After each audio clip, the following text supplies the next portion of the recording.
Back to the crisis in Afghanistan. The Afghan girls' robotics team made international headlines 4 years ago when they came just a few blocks from the White House for a competition. Most members of the team were born after the Taliban were ousted from power.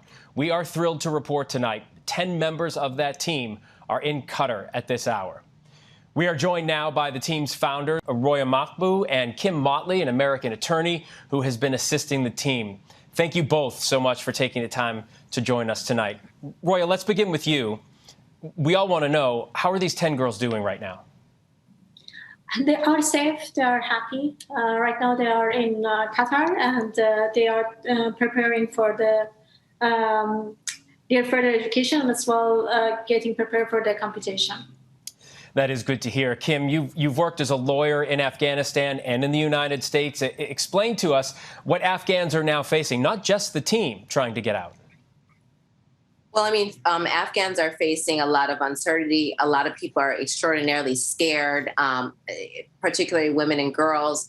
They just don't know what tomorrow brings. And that's why, frankly, we're very grateful to the Qatar government for, allowing the 10 girls and being really just rock stars when it comes to that. But there's a lot of uncertainty, a lot of fear with what tomorrow brings.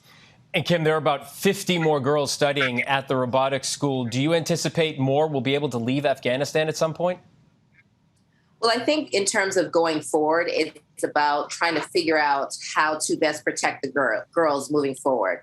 So certainly the girls want to continue to be educated. They certainly want to continue to proudly represent Afghanistan. And so we're looking at, different options of sort of what this new normal looks like in Afghanistan and also beyond Afghanistan. New normal, indeed. Roya, there are 27 million people under the age of 25 in Afghanistan. Do you believe the Taliban, when they claim girls will be allowed to continue to study and to work? Already we're getting reports out of Afghanistan that they will allow girls to be educated up until the age of 9 and not after that? Well, I mean, we have here that they are allowing the girls go to the schools, and they also promise that they will allow the women to go to the university as well and back into work based on the Sharia law.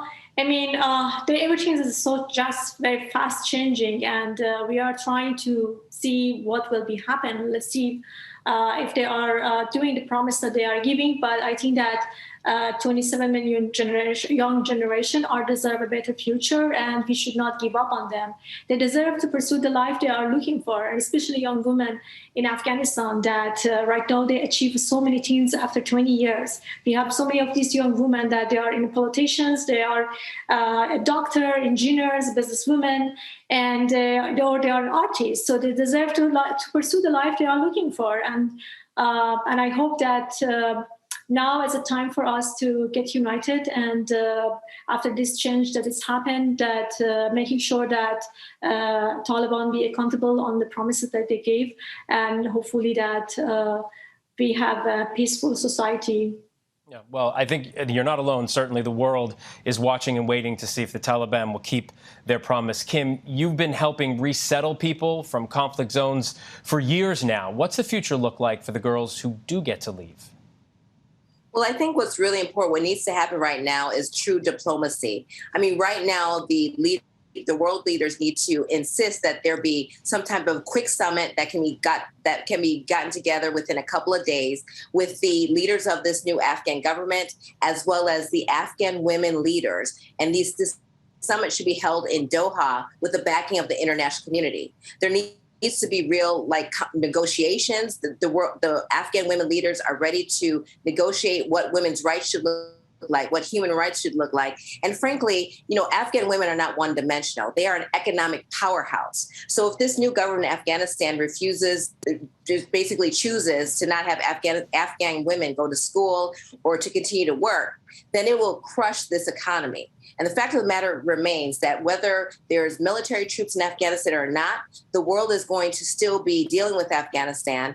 And this is a time for the international community to really back up Afghan women, back up having some type of summit in Doha, and the international community can hold their foot to the fire by basically giving conditional aid. That if this new government does not choose to follow basic women's rights, basic human rights, and also the economic growth of Afghanistan and the country of Afghanistan, they can give consequences of that conditional aid. And that's what should be happening right now. In addition to the UN should be allowing Afghan women to have real seats at the UN table right now. These are things that should be happening right now and next week. And these are things that have to happen because at some point, like you said with your question, we have to think about the future of Afghanistan. And the reality is that there's going to be millions and millions of women that are going to remain in the country that, deserve our protection.